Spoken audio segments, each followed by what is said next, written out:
I just met with a friend, and one of the many things that we were talking about was the book that she's reading at the moment, which is called Let Them. I have to preface this. The only time I have heard of that book wasn't really about its contents, but it was mentioned along with the book, The 48 Laws of Power, which, if you do read my Substacks, you know that I do not think highly of that book. That being said, I have to be fair. I never heard anything else about the book Let Them. So all I know about it is what my friend told me, which is to not let things get to your ego. Not everything is a personal attack against you, and if it is, just move on, which seems fair. That, however, did remind me of a post that I wrote about October 2025 that's titled, "You're Not Nonchalant, You're Submissive," and asserting your relationship with everyone, at home, at work, with friends and partners. So, welcome to my third video essay, and I hope you enjoy. By the way, do subscribe, do like, do comment, be it here and also on Substack. I do love writing so much, and I am replying to comments because I get very giddy and excited when people do show up, because currently I'm mostly talking to myself.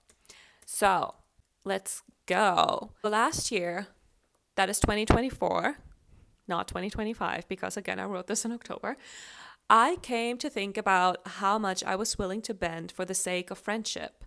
I ended an old friendship of over 20 years after a 5-year personal growth boost, during which she never celebrated any of my successes, but instead I had to listen to scoffs and snarky remarks she would later deny ever saying. I realized she needed me all those years to make herself feel superior. I ended a new friendship of less than 1 year after becoming aware of the fact that it could only be maintained if we both carefully walked around eggshells. Well, that and the fact that within the first 9 weeks of knowing her, she had already broken up with 3 of her friends and shared all screenshots with me. And I thought those were some petty fights, but we all have petty fights, so who am I to judge? Now, the whole eggshell thing wasn't fair to either one of us.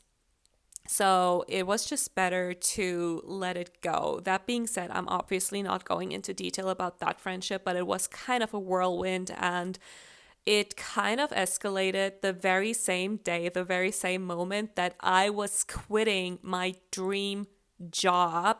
The way that I phrase it, I'm trying not to be too mean, but I also have to work on being meaner. Yeah. Anyway.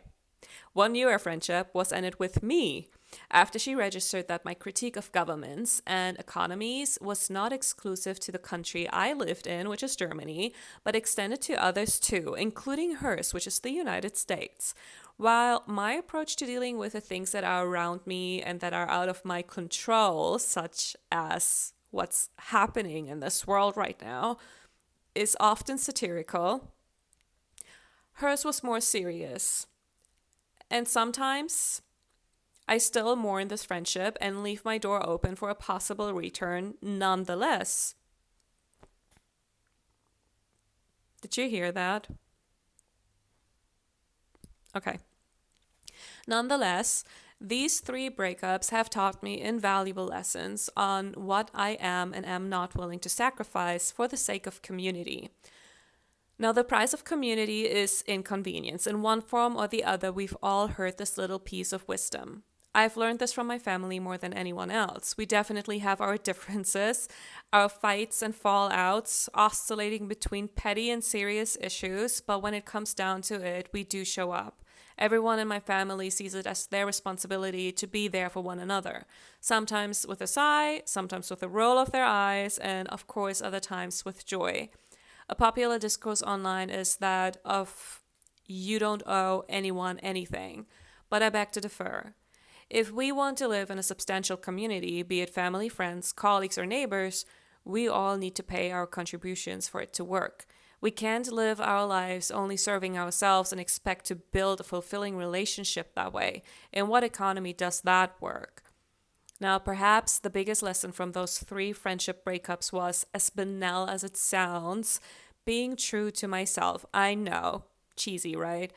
I used to let things slide or not address what I considered minor disagreements. Quote, New York City is the best city in the world and no other city can compete. There is no other place like New York City. Now, the last sentence, end quote. Now, the last sentence, I can agree. There are no 2 cities alike. But that is something that my ex-friend, a true Manhattanite, would say. And I do really like New York City a lot. I love the people, the culture, and the dynamics, and a lot of the media that I consume centers the city. But I've also traveled a lot, and I have lived in other major cities, including Shanghai, that I have come to also love in ways that just don't compare. We could be positively surprised when we go out into the world and open our minds to the possibility that there is something better out there. This was met with a harsh no. That's not true.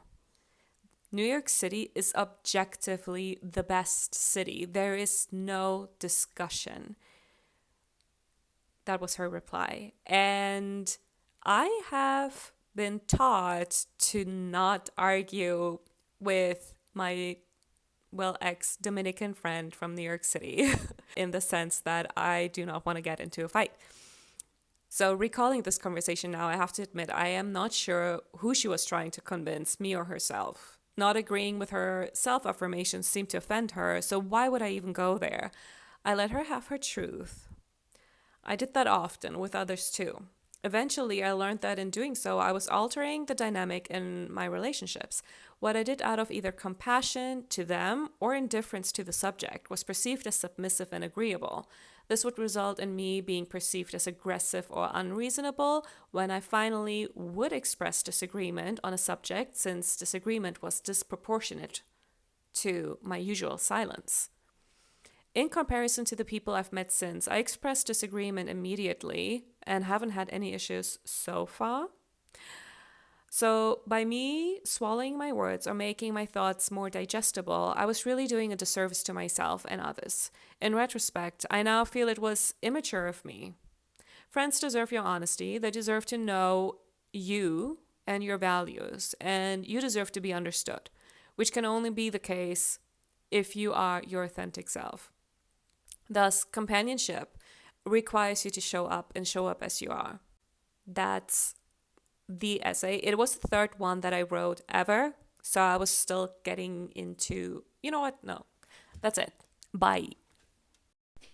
I cannot tell you how sound sensitive I am right now. I want to record this video, but I can hear people talk, so it's kind of disturbing me, which is why I'm using my earplugs. Did my ears get smaller? I need absolute quiet. I don't know, I'm extremely sound sensitive, so there's that. There you go.